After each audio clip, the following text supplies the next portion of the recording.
Anda kembali di Kompas Petang. Demonstran yang sempat dinyatakan hilang dan ditemukan tewas tinggal kerangka di gedung ACC Kuitang, Jakarta Pusat sudah dimakamkan pihak keluarga.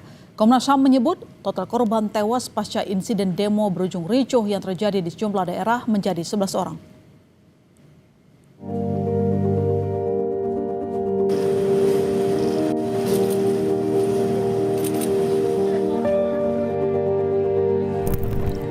Isak tangis mewarnai pemakaman Reno di tempat pemakaman umum Putat Gede, Surabaya, Jawa Timur, Minggu pagi.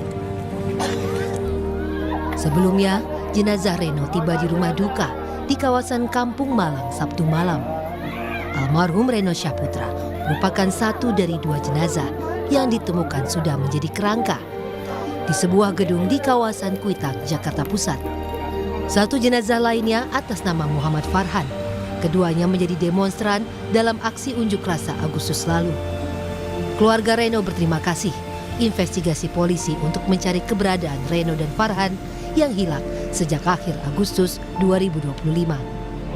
Mengawal kasus hilangnya ponakan saya dari bulan Agustus sampai diketemukan, sampai dikebumikan sampai hari ini, pihak Polri mensupport dengan kami mengucapkan terima kasih buat apresiasi itu semua. Sementara itu polisi menyebut tidak ada tanda kekerasan dari hasil identifikasi dan pemeriksaan dua kerangka yang ditemukan di gedung ACC Kuitang, Jakarta Pusat. Polisi memastikan kerangka yang teridentifikasi atas nama Reno dan Farhan tewas akibat terjebak saat kebakaran. Dan dari pemeriksaan kedokteran forensik lengkap yang pertama itu memang ada beberapa tulang yang kita periksa, dari tulang tengkorak, tulang panjang, dan tulang yang masih bisa kita lihat, tulang panggul. Memang di situ tidak ada kekerasan tumpul, mungkin dia cedera atau terjatuh atau jatuh seperti itu. Jadi memang kelihatan kalau dari sisa-sisanya organ dalam pun karena terbakar. Soal kejadian ini, Komnas HAM pun akan meminta hasil investigasi dari polisi untuk masuk dalam laporan rekomendasi. Dalam peristiwa unjuk rasa dan kerusuhan menjadi 11 orang, ya, selama ini ada 9 di berbagai daerah, dan dengan ditemukannya 2 orang ini maka total jumlah yang meninggal terkait dengan aksi unjuk rasa dan kerusuhan menjadi 11 orang. Ya, jadi kami akan mendapatkan informasi ini segera dari kepolisian untuk kami masukkan ke dalam bagian dari laporan kami nanti yang akan kami rampungkan di akhir tahun ini.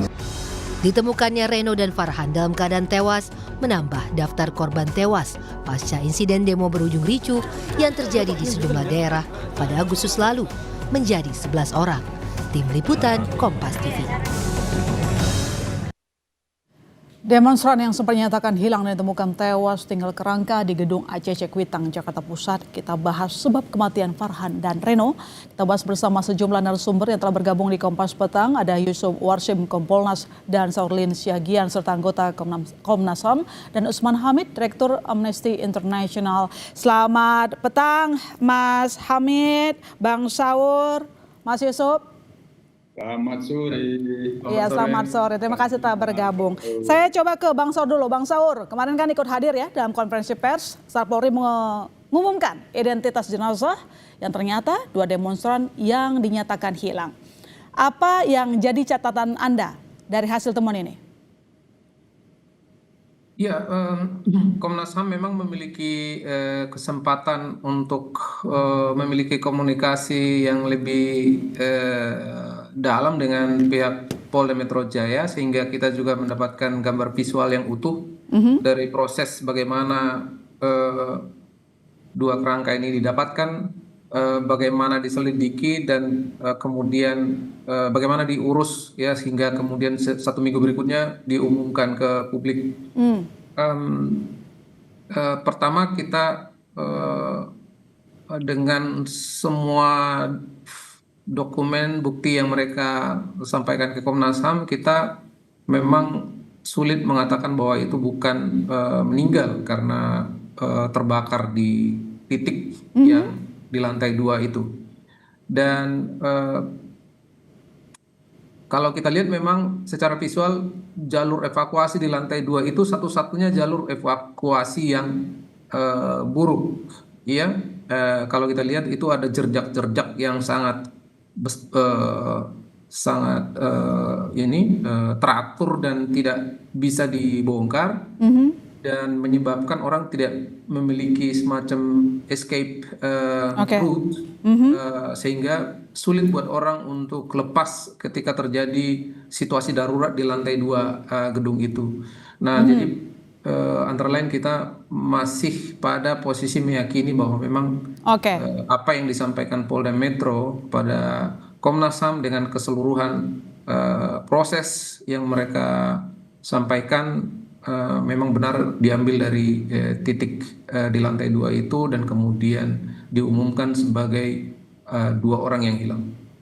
Oke, baik. Saya ke Mas Usman. Kalau Mas Usman sendiri, apakah yakin dengan keterangan pihak kepolisian bahwa 2 korban ditemukan jenazah karena terjebak kebakaran?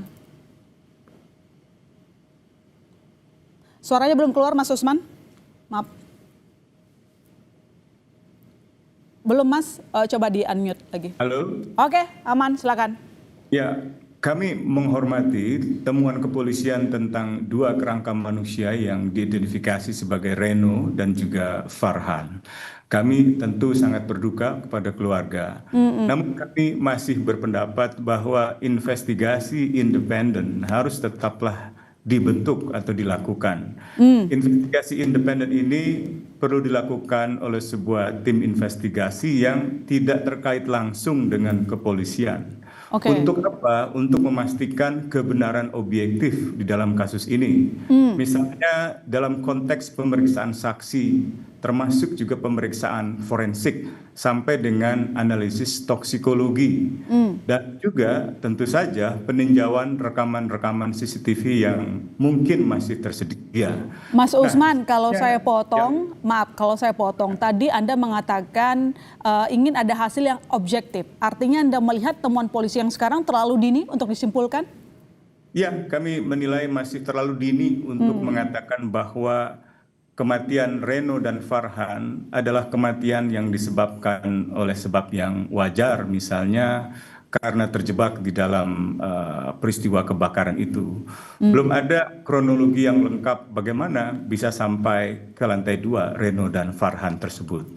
Dan sebenarnya akan lebih kuat objektivitas hasil di kepolisian apabila didampingi dengan investigasi independen yang dilakukan oleh misalnya para ahli forensik yang tidak terkait langsung dengan kepolisian. Sebab sampai ini apalagi di dalam kasus akhir Agustus lalu kepolisian berhadapan-hadapan dengan para demonstran, apalagi dalam kasus Kuitang. Sebaiknya adalah second opinion atau pendapat kedua dari ahli forensik. Bisa saja itu dibentuk atau disiapkan oleh Komnas HAM, karena Komnas HAM pada tahun 98, 99 di Aceh, di Timur itu termasuk dalam peristiwa Tanjung Priuk melibatkan para ahli forensik untuk melakukan pemeriksaan medis, pemeriksaan forensik dan analisis-analisis lainnya yang diperlukan untuk mengenali jenazah dan sebab-sebab kematiannya. Oke, baik. Saya ke Mas Yusuf. Kalau begitu tadi disampaikan oleh Mas Usman bahwa simpulan penyebab kematian Farhan dan Reno ini terlalu dini. Tanggapan dari Kompolnas gimana? Baik, terima kasih. Pertama, pada saat rilis hasil terutama dari identifikasi 2 kerangka itu dihadiri oleh Kompolnas. Yang itu setelah itu baru melaporkan apa yang disebut hasil identifikasi, ada 2 kerangka dan hasil pemeriksaan DNA-nya itu menjelaskan identitas nama Reno dan Farhan. Itu dulu.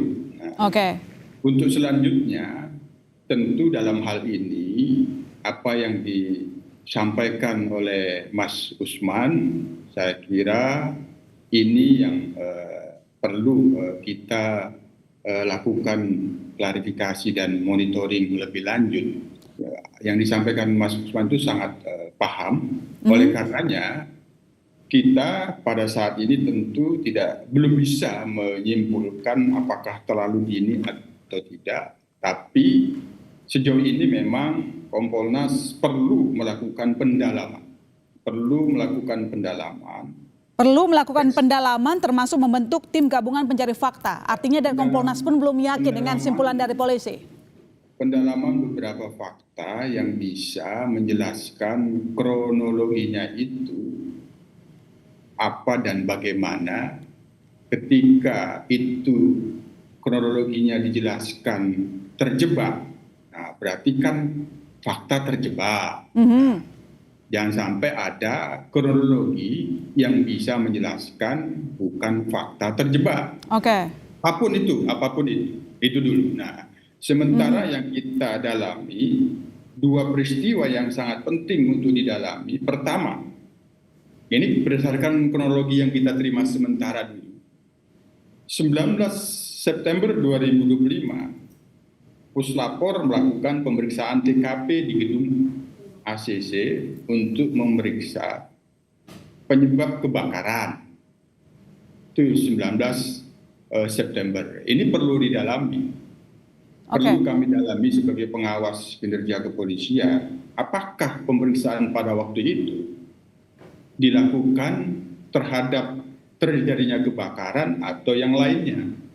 Nah, sehingga ketika dilakukan pemeriksaan laboratorium forensik, pertanyaan berikutnya, mengapa tanggal 30 Oktober tim dari PT QES vendor ACC menemukan dua kerangka itu? Apakah pada waktu dilakukan pemeriksaan TKP dari Puslapor tidak naik ke lantai 2 yang ditemukan dua kerangka itu? Ini kronologi penting untuk bisa menjawab apakah memang faktanya terjebak. Baik. Tapi pertanyaannya, Mas Yusuf, kalau saya potong, apakah tidak ada catatan komunikasi terakhir dari dua korban? Nanti dijawab, Kompas Petang segera kembali, saudara.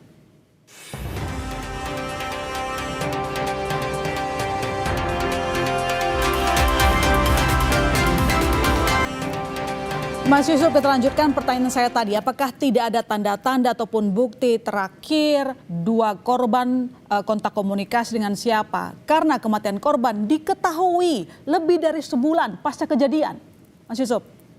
Ya, hasil penjelasan dari pihak penyelidik kan ada menjelaskan jejak digital terakhir posisi di mana, tapi kita melihatnya jangan sepotong-sepotong. Gitu. Kita ingin melihat kronologi ini memang benar-benar terjebak atau bukan gitu. Ini harus bisa difaktakan terjebaknya itu bagaimana, karena dua peristiwa tadi sangat penting untuk saling dihubungkan. Ada pemeriksaan Puslapor di TKP memeriksa penyebab kebakaran, apakah itu tidak mendapatkan tanda-tanda di lantai 2? Ada dua kerangka kalau memang benar dilakukan pemeriksaan di TKP terhadap kebakaran. Kan dia ngambil bahan yang terbakar itu, diambil sampelnya. Apakah tidak naik ke lantai 2? Ini yang perlu kami dalami sehingga ini harus clear gitu bahwa ini terjebak. Oleh karena itu dihubungkan dengan jejak digital lainnya, kronologinya harus bisa menjelaskan terjebak dengan rangkaian kronologi terakhir jejak digitalnya di mana, sehingga kemudian dalam selang berapa waktu, kapan dia terakhir berada di tempat lain dengan jejak digital handphone yang dia miliki, yang itu informasi dari penyelidik itu digadaikan, dan bagaimana itu dia yang disebut peristiwa terjebak di situ kapan, kan itu harus dirangkai. Oke.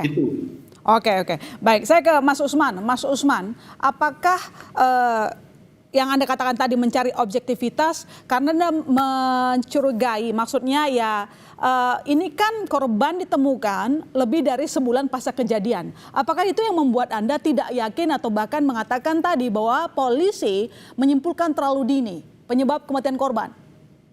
Bukan 1 bulan, bahkan 2 bulan sejak kejadian. Misalnya begini, kepolisian kan sangat menyadari bahwa ada keraguan publik atas objektivitas kepolisian di dalam melakukan penyelidikan atas perkara kerusuhan bulan Agustus lalu. Karena itu sebenarnya kepolisian bisa melibatkan sedari awal tim di luar kepolisian. Salah satunya dari Komnas HAM yang membentuk yang bersama 5 lembaga nasional HAM lainnya membentuk tim gabungan. Jadi ketika mulai mengidentifikasi tempat kejadian perkara, libatkanlah mereka. Dan sertakanlah ahli-ahli forensik. Jadi tidak cukup misalnya setelah proses tempat kejadian perkaranya diolah, lalu dibawa katakanlah ke kantor kepolisian dan menjelang diumumkan, baru kemudian disaksikan oleh Kompolnas atau oleh Komnas HAM. Jadi keraguan-keraguan publik akan tetap muncul gitu. Nah, yang kedua, kalau kita lihat kronologi yang dijelaskan pihak kepolisian kan sudah sejak 2 September olah tempat kejadian perkara itu dilakukan. Artinya hanya 2-3 hari setelah kejadian. Pertanyaannya adalah apakah memang tim ahli forensik atau ahli investigasi ilmiah di dalam kepolisian atau siapapun yang dilibatkan oleh kepolisian tidak dapat mengenali ciri khas dari bau daging manusia yang terbakar. Nah, itu sangat penting untuk memastikan bahwa memang proses pemeriksaan lokasi atau tempat kejadian perkara dan olah tempat kejadian perkara benar-benar telah dilakukan secara maksimal gitu. Jadi hari-hari tanggal 3, 4 September, 5 September sampai 30 September, 1 Oktober, 2 Oktober sampai akhir Oktober itu waktu yang sangat panjang. Nah, yang kedua, tanggung jawab gedung ACC itu sendiri. Setiap gedung memiliki semacam standar operating procedure atau semacam protokol keselamatan dan keamanan gedung. Setiap terjadi kebakaran atau terjadi gangguan kebakaran, ada protokol yang harus ditempuh. Apakah prosedur-prosedur itu telah dilakukan secara maksimal sedari awal? Jika tidak, kenapa? Ini kita belum bicara hal-hal lain yang menyangkut misalnya CCTV gitu ya. CCTV kalau memang rusak, apakah ada investigasi untuk memastikan bahwa kerusakan itu benar-benar tidak disengaja? Jadi Anda pun meragukan soal CCTV rusak yang disampaikan oleh pihak kepolisian? Setidak-tidaknya belum cukup bisa meyakinkan 100% bahwa apa yang diumumkan itu adalah kebenaran yang seutuhnya gitu. Jadi kalau prosesnya sedari awal telah melibatkan ahli forensik dari luar kepolisian, ya, kita tahu kan di dalam kerusuhan itu juga ada oknum anggota TNI misalnya, dan sehingga kepolisian kerap kali tidak bisa melakukan penyelidikan secara maksimal. Oke, baik. Saya ke Bang Saur. Kalau Anda sendiri bagaimana? Apakah memang menemukan kejanggalan yang sama ketika korban ditemukan itu setelah 2 bulan kejadian, Bang Saur? Ya, coba kita ulangi dari nalar awal ya. Ketika orang hilang, yang dilakukan Komnas HAM adalah meminta Polda kepolisian membentuk tim ya, dan kemudian kepolisian membentuk tim untuk melakukan pencarian. Dan beberapa orang ditemukan dan 2 ini tidak ditemukan, tetapi sesungguhnya dilakukan pencarian ke berbagai daerah. Kami melakukan monitoring terkait bagaimana polisi melakukan pencarian itu.